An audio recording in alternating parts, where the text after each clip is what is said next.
Hi friends, బాగున్నారా? నేను బాగున్నాను. మీరందరు బాగున్నారని అనుకుంటున్నాను. ముందుగా సబ్స్క్రైబ్ చేయండి. సబ్స్క్రైబ్ చేసి లైక్ చేసి షేర్ చేయండి, కామెంట్స్ పెట్టండి. First bye. ఇగో హాయ్. మేము ఈరోజు చికెన్ తెచ్చుకున్నాము. తయారు చేసే విధానం చూద్దాం రండి. ఇంకో మా బాబు పాపకు లెగ్ పీస్ కావాలంటే ఇద్దరు కాబట్టి ఇద్దరికి 2 లెగ్ పీస్ తెచ్చాము. పసుపు ఫస్ట్ చికెన్లో ఉప్పు వేసి ఒకసారి కడుక్కోవాలి. తర్వాత పసుపు వేసి ఒక 2 సార్లు కడగాలి. ఉప్పు పసుపు వేసి బాగా కడిగితే అందులో ఉన్న డస్ట్ అంతా వెళ్ళిపోతుంది. ఈ విధంగా కడుగుతున్నాను నేను. కడిగి పక్కన పెట్టుకోవాలి. పక్కన పెట్టిన తర్వాత చేతులు కడుక్కొని వెజిటేబుల్కి వస్తున్నాను. ఫస్ట్ కొత్తిమీర కోసి పక్కన ప్లేట్లో పెట్టేయాలి. చిన్నగా కోయాలి కొత్తిమీర, గన్నేరు కోసం. తర్వాత టమాటాలు ఒక 2-3 కోస్తే గ్రేవీగా ఉండడానికి టమాటాలు మంచిగా ఉంటుంది. టమాటాలు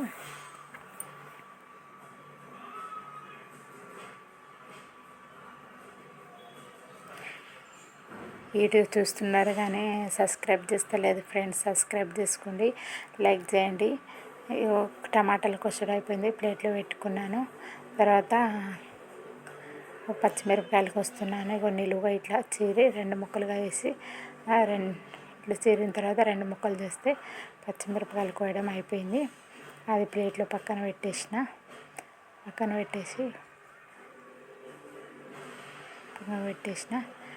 ఫస్ట్ టమాటా, ఆనియన్స్, కరివేపాకు, కొత్తిమీర అని పెట్టేసిన. ఇప్పుడు పోపు వేసుకుందాం రండి. ఫస్ట్ స్టవ్ మీద ఒక గిన్నె పెట్టుకొని అందులో ఆయిల్ పోసుకోవాలి. ఆయిల్ ఒక 2-3 నేనైతే ఇట్లా డబ్బాతోనే పోస్తా. మా ఇంట్లో డబ్బా ఉంది కాబట్టి అట్లా పోసిన తర్వాత ఇక నూనె వేడిగా అయిన తర్వాత అందులో ఫస్ట్ ఇట్లా వేడిన తర్వాత ఫస్ట్ ఉల్లిగడ్డలు వేసుకుంటాను నేను. ఆనియన్ వేసి కొంచెం అయిన తర్వాత పచ్చిమిరపకాయలు వేసుకుంటా. పచ్చిమిరపకాయలు అవి కరివేపాకు అన్నీ వేసుకుని కలుపుకోవాలి. ఇలా కలుపుకొని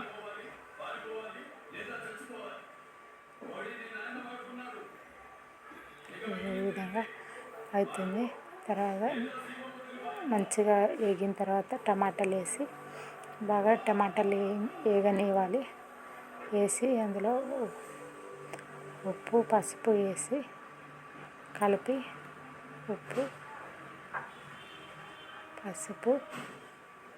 ఒకసారి కలుపుకొని కలుపుకోవాలి. కలుపుకొని సిమ్లో వేసి ఉడకనివ్వాలి.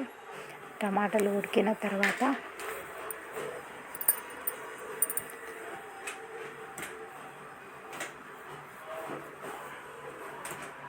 టమాటాలు ఈ విధంగా మెత్తగా గ్రేవీ లెక్క అవుతుంది. గ్రేవీ లెక్క అయిపోయిన తర్వాత ఇలా అయిపోయిన తర్వాత ఇప్పుడు చికెన్ వేసుకోవాలి.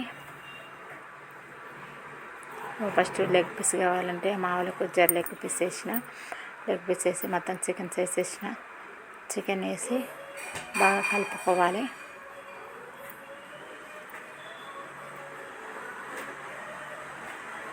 ఈ విధంగా వేసి కలుపుకోవాలి. మొత్తం అది గ్రేవీగా ఉన్నదని మొత్తం చికెన్కి పట్టేటట్టు మంచిగా ఇట్లా ఈ విధంగా కలుపుకొని కలుపుకోవాలి.